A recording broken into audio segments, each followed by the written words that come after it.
Hi, this is Dr. Rodney Mogan, your DI doctor. Your financial doctor, your puzzle doctor, but today I'm the disability insurance doctor. And what I want to talk about today is underwriting of disability insurance. So there's a couple different factors when it comes to underwriting. The first one is obviously health. Okay, so we got to take a look at health. We got to take a look at some of the different things in there with health. Obviously, how healthy are they? But it's different than life insurance. Life insurance, it's real simple. Are you going to die or not? And how long before you're going to die? And so that's how life insurance is calculated. With disability, there's actually a lot more risk involved because anything can happen to cause a disability. You could be extremely healthy and still have a disability, potentially get a disability, a sickness or an injury. I mean, we hear all the time, ultramarathoners that all of a sudden get cancer.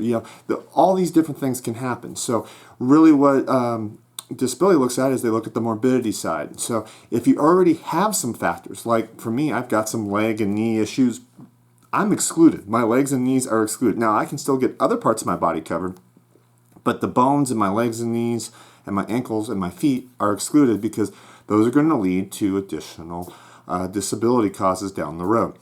But back, I hear it all the time. Everyone says, I need to go to the chiropractor. I go to the chiropractor. Or I get this or get that. Those are all things that might actually cause exclusions, that might cause limitations on your policies, may even cause a rating.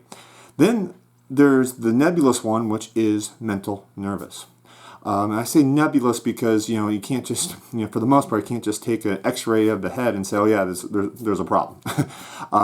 But, it's a little bit more, okay, what's going on? How are we doing? Things like that.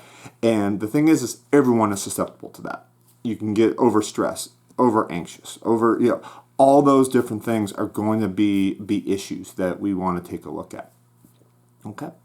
So that is the medical side of underwriting. Then there is the occupational side of underwriting. We have to take a look at what occupation the individual is in. And that doesn't necessarily mean what industry, although that's a part of it. But it means what are their specific duties in that industry? What do they really look at? And, they could be in the least risky position in their industry, but at the same time, their industry is risky. So just by being in that industry, so like manufacturing, for example, they could be the CEO of a manufacturing company, but they're not going to be rated the same as other CEOs at other companies because they might be out there on the floor. They, especially if it's a small manufacturing firm. If it's a larger manufacturing firm, probably going to get a higher. But so you have to look at all those different factors, and you have to look at what are their specific duties. So I had a client that I have a client that is neonatologist, works, OBGYN, works in the neonatal unit, delivers babies for a living. Even though he uses a stool, even though he uses a chair and things like that, doesn't do a lot of bending and squatting, his industry is known for bending and squatting. So when he has back pain, knee pain, underwriters get nervous. And so that affects his occupational underwriting. So all those factors go into account. The third one, and I'm going to do a separate video on financials, but the third one is financial underwriting. We need to really look at the financial underwriting, and that is, when they're a W-2, it's real simple. What do they make? If they are 1099, it's a lot more difficult. And so I'm not going to talk about that here because I'm going to talk about that in my next video. But those are some of the different things that we got to take a look at, and those are all the three components that go together for disability underwriting.